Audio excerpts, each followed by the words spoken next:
Guitarings. Hello! Hi! Welcome back to another Guitarings. I'm here with John Spiker.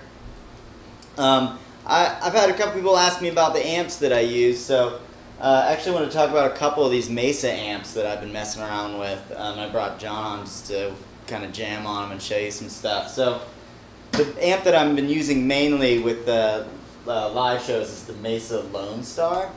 So this is just it's a pretty simple kind of vintage sort of voiced 2-channel amp.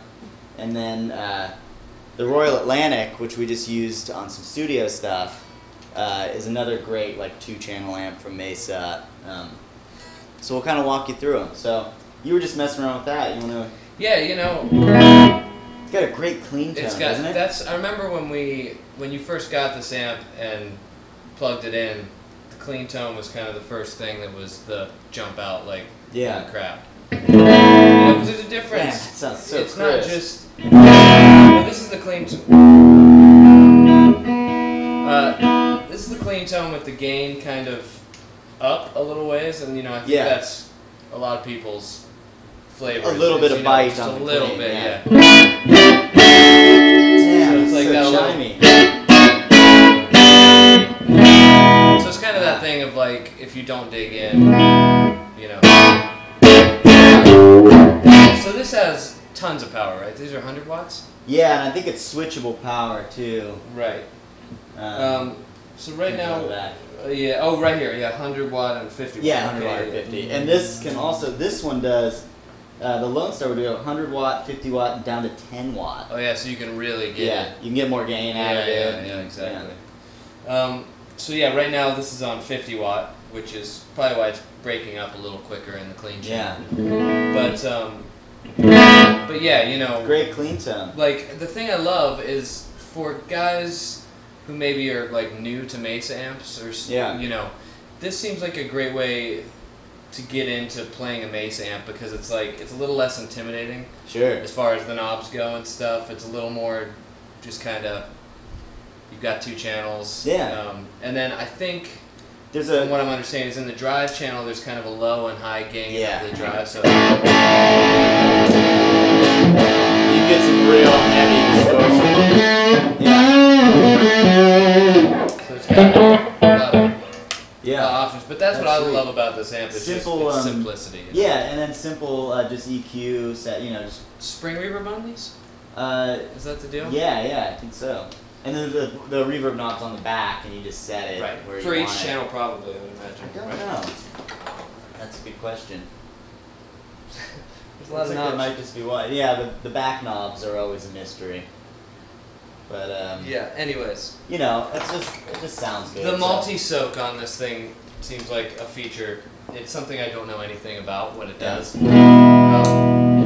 I would imagine it has something to do with how the power gets saturated. Yeah. You know, pre your master output. Yeah, it's something like that.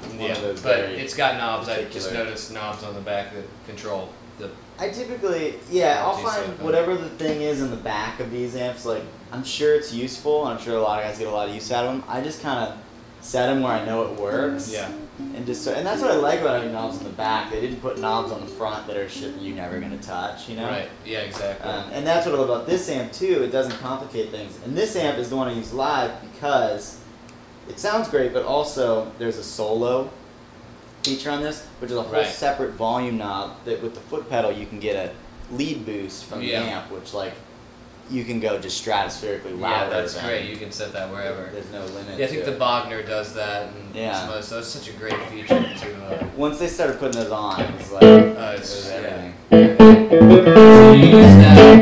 Do you use that for solo boost and stuff? Yeah, every solo boost is that, and then this has reverb per channel on the back, knobs on the back. So I suppose that's where like the Lone Star gets a little more, you know, adjustable and although this amp has a lot more headroom in terms of gain, so like high gain, it's the Royal, but I like the Lone Star because it takes pedals really well too. So while this amp may only go to, you know, here's high gain for this amp. Let's see here.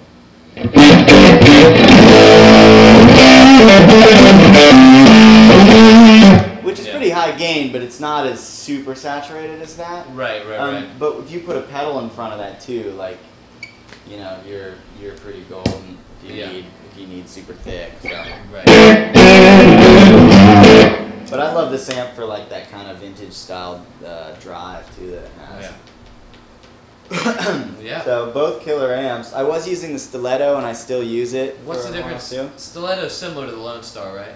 Yeah, but it has more of a Marshall-y kind of top end gain. Okay. I think.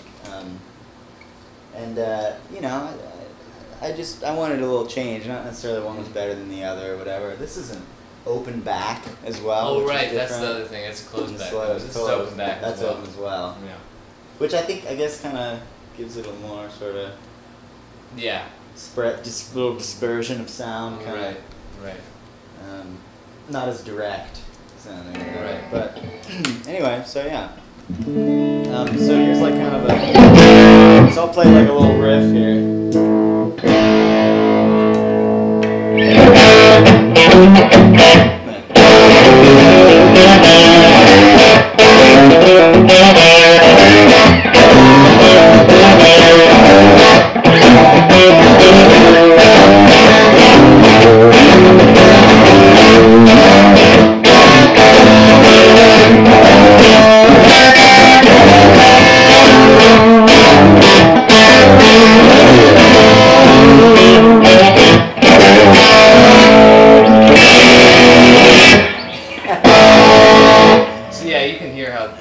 This is the low gain on this one, so you can hear Yeah. it. There's a lot of gain on this amp.